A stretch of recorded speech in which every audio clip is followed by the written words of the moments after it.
Hello students, welcome to desert to साइकिस। मेरा नाम अली हसन है और आज का जो हमारा टॉपिक है उसका नाम है कॉग्निटिव व्यूज़ ऑफ लर्निंग। चलें स्टार्ट करते हैं। कॉग्निटिव व्यू ऑफ लर्निंग की अगर इंट्रोडक्शन के बारे में बात करें तो cognitive view of learning psychological theory का वो एस्पेक्ट है जो ये स्टडी करता है कि लोग कैसे सोचते हैं, समझते हैं और सीखते हैं। कॉग्निटिव थ्योरी लर्निंग को एक एक्टिव प्रोसेस के तौर पर देखती है जहां लर्नर एक्टिविटी इन्फॉर्मेशन को प्रोसेस करते हैं और अपनी अंडरस्टैंडिंग को कंस्ट्रक्ट करते हैं। कॉग्निटिव व्यू ऑफ लर्निंग का फोकस ये है कि लर्नर किस तरह से इंफॉर्मेशन को एक्वायर, स्टोर, रिट्राइव और यूटिलाइज करते हैं। Definition of cognitive view of learning. Cognitive view of learning theory वो अप्रोच है जो ज़्यादा फोकस करती है माइंड के इंटरनल प्रोसेस पर, जैसे कि अटेंशन, परसेप्शन, मेमोरी और प्रॉब्लम सॉल्विंग, जो लर्निंग और अंडरस्टैंडिंग के लिए ज़रूरी हैं। एलिमेंट्स ऑफ कॉग्निटिव पर्सपेक्टिव, इसका ये टॉपिक है। कॉग्निटिव पर्सपेक्टिव के कुछ की एलिमेंट्स हैं जो लर्निंग प्रोसेस को एक्सप्लेन करते हैं। फर्स्ट है सेंसरी मेमोरी, सेकंड है अटेंशन, थर्ड है वर्किंग मेमोरी और फोर्थ है लॉन्ग टर्म मेमोरी और फाइव है मेटाकॉग्निशन। इसे एक एक करके हम समझते हैं। फर्स्ट है सेंसरी मेमोरी। अब सेंसरी मेमोरी वो स्टेज है जहाँ इंफॉर्मेशन हमारे five senses sight, hearing, touch, taste, smell के ज़रिए टेम्परेली स्टोर होती है। सेंसरी मेमोरी बहुत शॉर्ट ड्यूरेशन के लिए होती है, यानी सिर्फ कुछ मिली सेकेंड से लेकर 1 सेकंड तक। एग्जाम्पल, जब आप किसी चीज़ को देखते हैं उसका इमेज आपकी सेंसरी मेमोरी में कुछ मिली सेकेंड के लिए स्टोर होता है। अगर आप उस पर फोकस करते हैं तो ये इंफॉर्मेशन आपकी वर्किंग मेमोरी से ट्रांसफ़र हो जाती है, वरना ये क्विकली फॉरगेट हो जाती है।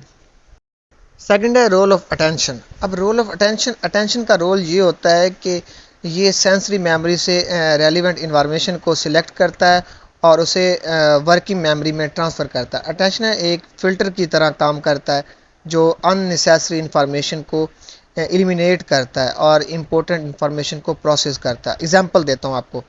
क्लासरूम में जब टीचर लेक्चर दे रहा होता है तब आपकी अटेंशन सिर्फ टीचर की बातों पर होती है, बाकी बैकग्राउंड नॉइस और डिस्ट्रैक्शंस डिस्ट्रैक्शंस को आप इग्नोर कर देते हैं। थर्ड है वर्किंग मेमोरी। अब वर्किंग मेमोरी क्या होता है? वर्किंग मेमोरी वो सिस्टम है जहां टेम्परेरी स्टोरेज और प्रोसेसिंग ऑफ इंफॉर्मेशन होती है। ये मेमोरी सिस्टम लिमिटेड कैपेसिटी रखती है और शॉर्ट ड्यूरेशन के लिए इंफॉर्मेशन होल्ड करती है, अप्रॉक्सीमेटली 20 to 30 सेकेंड्स।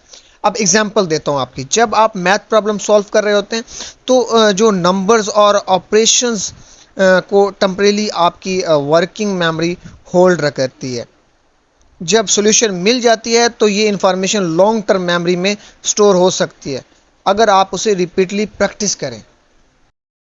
फोर्थ है लॉन्ग टर्म मेमोरी। अब लॉन्ग टर्म मेमोरी क्या होता है? लॉन्ग टर्म मेमोरी वो सिस्टम है जहां इंफॉर्मेशन परमानेंटली स्टोर होती है और ये लिमिटेड कैपेसिटी रखती है। लॉन्ग टर्म मेमोरी में स्टोर इंफॉर्मेशन को रिट्राइव करके हम उसे यूज़ करते हैं जब ज़रूरत होती है। एग्जांपल देता हूँ। आपकी चाइल्डहुड मेमोरीज, लर्न स्किल्स जैसे कि साइकिलिंग और academic knowledge long term memory में स्टोर होती है। जो हमारी लास्ट स्टेज है उसको हम कहते हैं मेटाकॉग्निशन। मेटाकॉग्निशन का मतलब है थिंकिंग अबाउट थिंकिंग।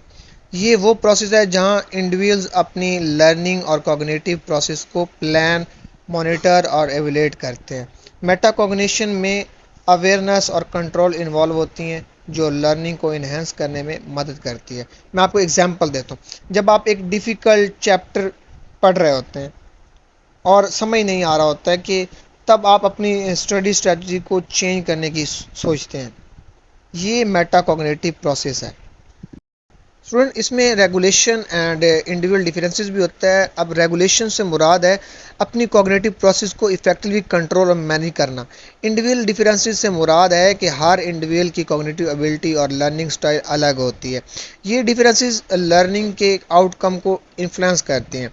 एग्जांपल देता हूँ। एक स्टूडेंट जो अपने टाइम मैनेजमेंट स्किल्स को इफेक्टिवली रेगुलेट कर सकते हैं वो ज़्यादा इफ़िशेंटली स्टडी कर सकते हैं। वही दूसरा स्टूडेंट जिसकी अटेंशन स्पैम कम है उसे लर्निंग में मुश्किल हो सकती है।